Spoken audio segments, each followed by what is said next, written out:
Saya Fahri Nur Said.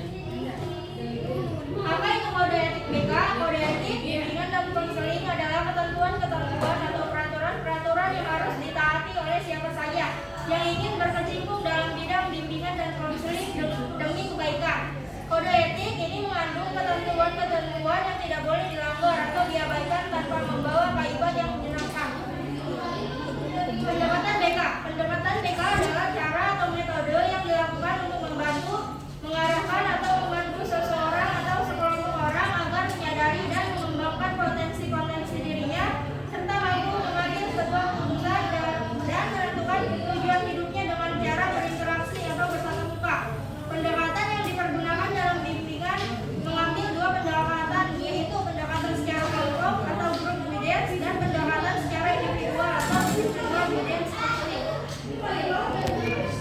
Bimbingan kelompok. Teknik ini dipergunakan dalam membantu siswa atau sekelompok siswa memecahkan masalah-masalah dengan melalui kegiatan kelompok. Ada beberapa teknik dalam bimbingan kelompok, yaitu satu, common program, yaitu kegiatan yang dilakukan dengan tujuan agar guru dapat mengenal peserta didiknya dengan lebih baik sehingga dapat membantu siswa secara efisien. Dua, karya wisata atau field trip. Kegiatan ini merupakan kegiatan rekreasi yang dikemas dengan metode mengajar untuk bimbingan kelompok dengan tujuan siswa dapat memperoleh penyesuaian dalam kelompok untuk dapat bekerja sama dan bertanggung jawab. Tiga, kegiatan kelompok merupakan kegiatan yang memberikan kesempatan kepada individu untuk berpartisipasi dengan sebaik-baiknya. Keempat, organisasi siswa. Dalam organisasi, murid mendapatkan kesempatan untuk mengenal berbagai aspek kehidupan sosial dan mengembangkan bakat kepemimpinan serta memupuk rasa tanggung jawab dan harga diri. 5. Sosia-drama merupakan suatu teknik di dalam memecahkan masalah sosial melalui kegiatan bermain peran. 6. Psikodrama merupakan teknik untuk memecahkan masalah-masalah psikis yang dialami oleh individu. 7. Remedial teaching merupakan bentuk penambahan pelajaran, pengulangan latihan-latihan serta penekanan aspek-aspek tertentu.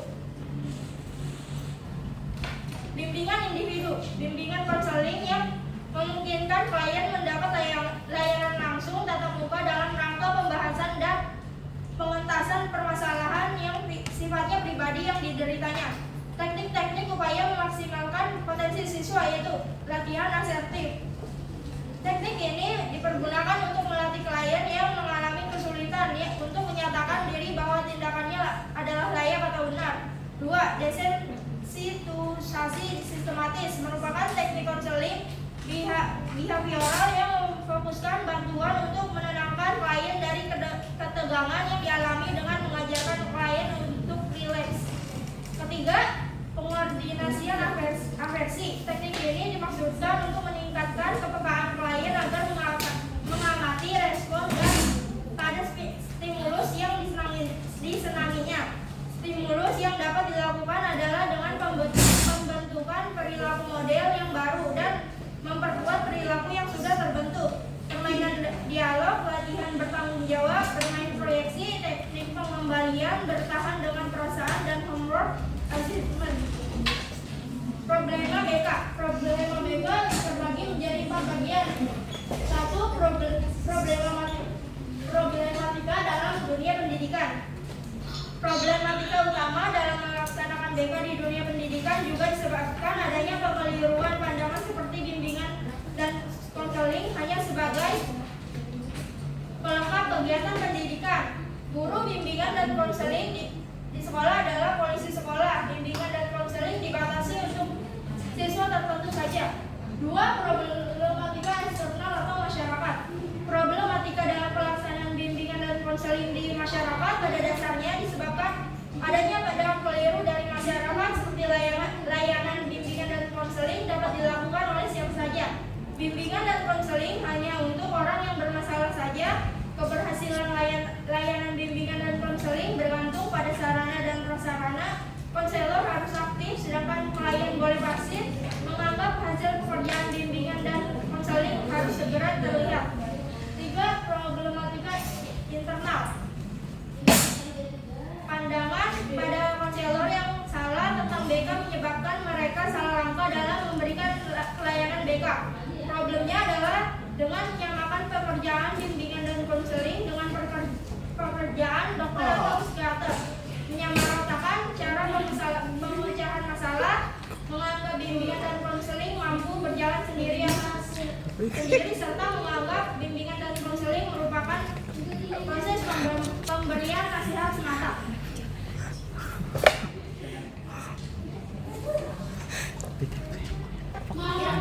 Sekian, ada yang ingin bertanya? Putri Dio Mariana ingin bertanya, bagaimana pendekatan bimbingan konseling dapat membantu individu mengatasi masalahnya? Terima kasih. Saya Pika Puaji Ahmad ingin bertanya, mengapa dalam BK perlu adanya pendekatan? Terima kasih. Saya ingin bertanya, apa saja kelebihan-kelebihan dalam metode sosiodrama? Terima kasih. Saya secara ini ingin bertanya pendekatan apa saja yang bisa digunakan oleh seorang guru BK dalam melakukan konseling pada siswa. Saya akan menjawab pertanyaan dari Pika Puaji Ahmad. Pertanyaannya, mengapa dalam BK itu perlu adanya pendekatan? Pada proses bimbingan konseling, seorang konselor itu harus dapat menggunakan pendekatan yang tepat terhadap klien atau konselingnya sehingga dapat membantu mengatasi masalah dengan cepat dan tepat tanpa menemui hambatan apapun. Bagaimana, Pika? Baik, terima kasih. Saya mau menjawab pertanyaan Putri Dwi Meriana. Bagaimana pendekatan bimbingan konseling dapat membantu individu mengatasi masalah? Nah, jawabannya itu pendekatan bimbing konseling membantu individu mengatasi masalahnya melalui proses refleksi, pemahaman diri, dan mengembangkan keterampilan coping. Konselor membimbing individu dalam mengidentifikasi akan masalah, merumuskan solusi, serta memberikan dukungan emosional dan strategi praktis untuk mengatasi kesulitan. Dengan demikian, individu dapat mengembangkan pemahaman yang lebih baik tentang diri mereka sendiri dan meraih perubahan positif dalam kehidupan mereka. Bagaimana, Andi? Ya, terima kasih Asda. Saya akan menjawab pertanyaan dari Amanda. Apa saja kelebihan-kelebihan dalam metode sosiodrama? Yang pertama, dapat berkesan dengan kuat dan tahan lama dalam ingatan siswa. Kedua, sangat menarik bagi siswa sehingga memungkinkan kelas menjadi dinamis dan penuh antusias. Yang ketiga, membangkitkan gairah dan semangat optimisme dalam diri siswa serta menemukan rasa kebersamaan dan kesetiakawanan sosial yang tinggi. Gimana, Manda? Ya, terima kasih. Saya menjawab pertanyaan dari Suci. Pendekatan apa saja yang bisa digunakan oleh seorang guru BK dalam melakukan konseling pada siswa? Pada umumnya, teknik-teknik atau pendekatan yang dipergunakan dalam bimbingan mengambil dua pendekatan, yaitu pendekatan secara kelompok atau group guidance dan pendekatan secara individual atau individual guidance counseling. Gimana, Suci? Iya, terima kasih Najwa. Terima kasih. Kesimpulan dari presentasi kelompok kami yaitu bimbingan dan konseling merupakan dua rangkaian kata yang mempunyai pengertian yang berbeda, namun pada hakikatnya mempunyai tujuan akhirnya sama, yaitu berusaha membantu mencegah masalah dihadapi individu dan kelompok agar terhindar atau mampu mengatasi masalahnya. Fungsi membimbing konseling antara lain yaitu fungsi pencegahan, fungsi pemahaman, fungsi pengentasan, fungsi pemeliharaan dan pengembangan, fungsi penyaluran dan fungsi penyesuaian. Tidak semua tujuan bimbingan konseling sama dalam proses bimbingan konseling itu berlangsung karena tiap individu itu memiliki permasalahan dan latar belakang yang berbeda dan tidak boleh pula disamakan.